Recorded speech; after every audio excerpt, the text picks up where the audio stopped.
Hi, today in front of me VIVO IQOO U5X and I'll show you how to customize quick launch on this device.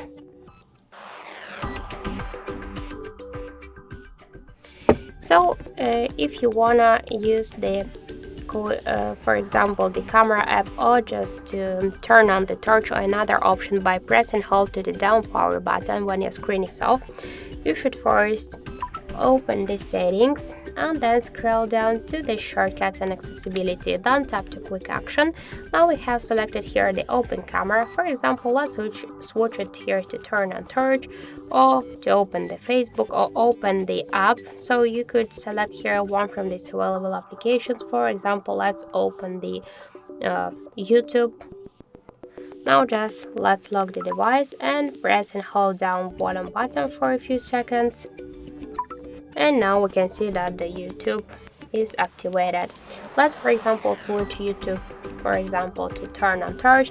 So let's lock the device, let's press and hold the power key button, and we can see that the flashlight successfully activated. So that's it. Thank you for watching, and if you find this video helpful, leave thumbs up and subscribe our channel.